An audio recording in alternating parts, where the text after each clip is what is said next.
ઉત્પન્ન કરે, એનું પાલન કરે અને છેલ્લે એનો લય કરે, સંહાર કરે. જે શાશ્વત છે એને સત્ય કહી શકાય. સત્ય શાશ્વત છે, બાકી આપણે કોઈ એમ ન કહી શકીએ કે અમે સત્ય છીએ. ભૂતકાળમાં હતું, વર્તમાનમાં છે અને જે ભવિષ્યમાં પણ રહેશે એને સત્ય કહેવાય. એવા ભગવાન, એનું એક સ્વરૂપ છે સત્ય સ્વરૂપ. એવા ભગવાનનું બીજું સ્વરૂપ છે ચિત સ્વરૂપ. ચિત એટલે ચૈતન્ય, અને બીજો એનો અર્થ થયો છે જ્ઞાન. આ શરીરમાં ચૈતન્ય ત્યાં સુધી જ છે જ્યાં સુધી અંદર ભગવાન છે. માણસ મરે એટલે એનું શરીર એવું ને એવું હોય. અત્યારે તો આપણે આંખનું દાન કરીએ, તો આમાંથી કાઢી અને બીજામાં નાખીએ તો કાં હાલે? આંખ 6 કલાકમાં કાઢી લઈએ, ચક્ષુદાન કરે તો બીજાને એ આંખ ઉપયોગી થાય. તો આમાં શરીર એવું ને એવું છે, કેમ ચાલતું નથી? બધું એવું ને એવું છે, હાથ પગ આંખ કાન નાક. આપણે એને શા માટે એનો નાશ કરીએ, બાળીએ શું કરવા? એમાં જે ચૈતન્ય છે એ આત્મ તત્વનું ચૈતન્ય છે. આખા જગતમાં જે વ્યાપક છે, જેના કારણે આ ચૈતન્ય છે, એવા ભગવાન એટલે ચિત્ત. અને છેલ્લું આનંદ, સચ્ચિત આનંદ. આનંદ સ્વરૂપ એ ભગવાન છે. આજે આપણે કથાની શરૂઆત કરી. ભગવાનની ઓળખાણ આનંદ છે. માણસના ગુણ ઉપરથી એની ઓળખાણ થાય. મરચાની ઓળખાણ તીખાશ છે, સાકરની ઓળખાણ તો મીઠાશ છે, એનો ગુણ છે. એમ ભગવાનની ઓળખાણ આનંદ છે. સુખ નથી કહ્યું. સુખ હોય તો એનો વિરોધી શબ્દ છે દુઃખ. આનંદ શબ્દ છે. આનંદ છે ને એનો વિરોધી શબ્દ જ નથી. તમે જોજો, અત્યારથી ભગવાનનું ચૈતન્ય એ પધાર્યું છે. ધીરે ધીરે ધીરે આનંદની વૃદ્ધિ થતી જશે. દરેક કથામાં જ્યાં ભાગવતજી બિરાજમાન થઈ જાય, દિવસે ને દિવસે આનંદની અનુભૂતિ થતી. એટલે કહ્યું કે સચ્ચિદાનંદ સ્વરૂપ ભગવાન. વિશ્વોત્પત્યાદિ હેતવે, જે વિશ્વને ઉત્પન્ન કરે છે, એનું પાલન કરે છે અને છેલ્લે એનો સંહાર કરે છે.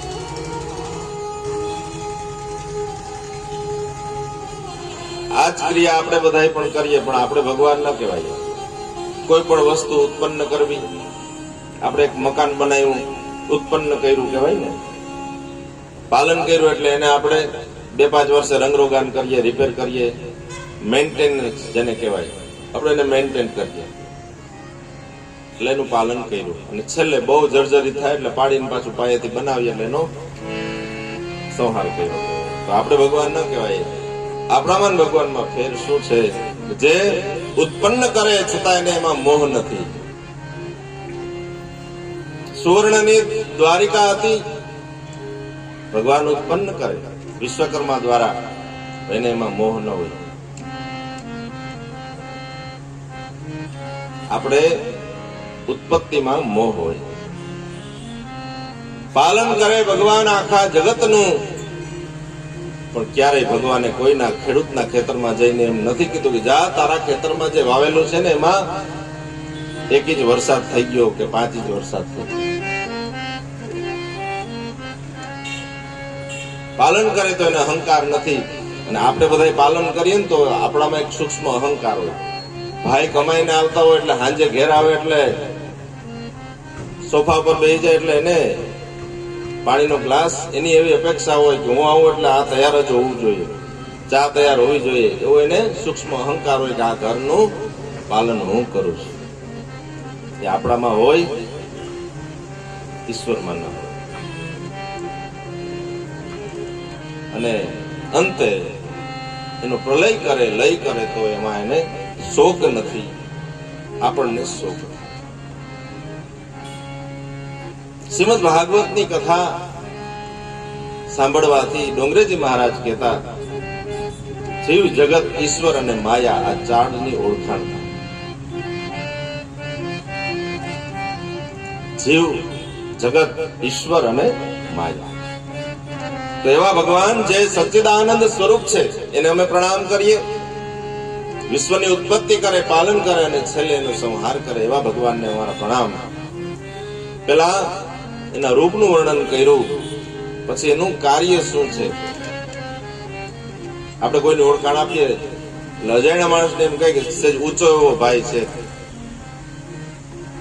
રૂપાળો એવો છે, એના રૂપની ઓળખાણ થઈ. તો અહીં ભગવાનનું રૂપ તો કે સચ્ચિદાનંદ રૂપ આવ્યો.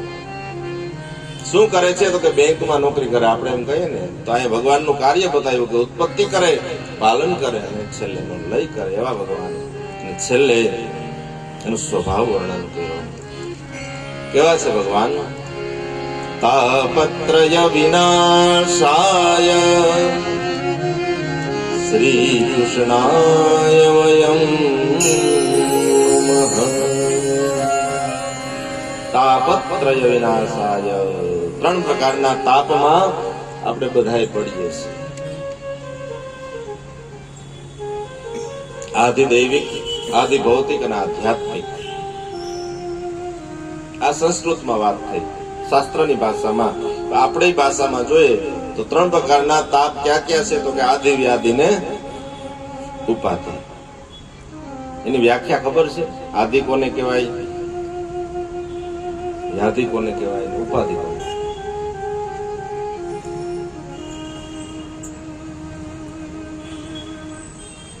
વિવાહ થયા, વર્ષો થયા, તો મારે ત્યાં કઈ સંતાન નથી, મારે દીકરો નથી. વસ્તુ કે વ્યક્તિ ન હોય, અભાવ હોય સંસારમાં, કે મારી પાસે આ વસ્તુ નથી. બધા પાસે વાહન છે, મારી પાસે નથી.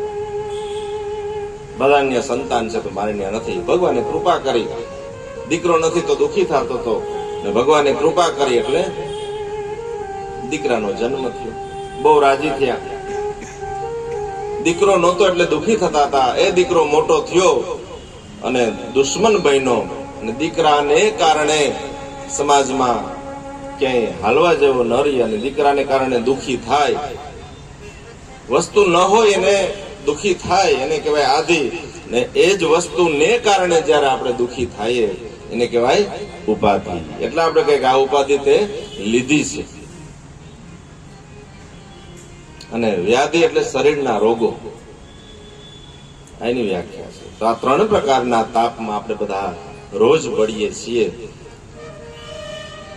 એમાં જો શાંતિ જોતી હોય, શીતળતા જોતી હોય તો એ ભગવાન સિવાય કોઈ આપી શકે નહીં.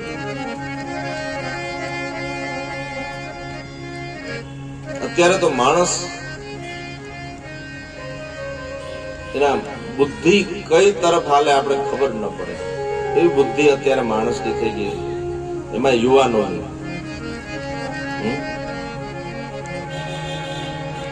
કોઈ જાતની ચિંતા નથી. માતા પિતા બધું એની ઈચ્છાઓની પૂર્તિ કરે, છતાં પણ ક્યારે શું પગલું કોઈ ભરે કોઈનો કોઈ ભરોસો નથી. દુનિયામાં બધું મળશે પણ સંસ્કાર તો આપણે ઘરમાંથી જ આપવા પડશે. ડોક્ટર પાસે પણ નહીં મળે કે આને ઇન્જેક્શન આપી દો એટલે સંસ્કાર આવી જાય. એ બધું આ ભગવાનના સાનિધ્યમાં રહેવાથી એ બધું પ્રાપ્ત થાય. ક્યારે કેવા પગલા ભરે? છોકરાઓને કઈ પડી જ નથી અત્યારે. મરવાની બીક નથી, આબરૂની બીક નથી. એના માટે માત્ર એક જ ઉપાય છે, આપણા ઘરથી શરૂ કરીએ, એને સંસ્કાર આપશું, આપણા શાસ્ત્રની વાત કહેશું કે આપણા ભગવાન એને આવા આવા ચરિત્રનું વર્ણન કરશું. તો એવા ત્રણ પ્રકારના તાપનો વિનાશ કરનાર શ્રી કૃષ્ણાય વયમ નમઃ એવા ભગવાન શ્રી કૃષ્ણને અમે, વયમ એટલે અમે બધા નમસ્કાર કરીએ છીએ. પોતાના ગુરુદેવને વંદન કર્યા છે, સૂતજી અત્યારે વક્તા છે. બધા જ ઋષિઓ કથા સાંભળવા બેઠા છે. નૈમિષારણ્યમાં અને શ્રોતાઓમાં પણ એક મુખ્ય શ્રોતા છે.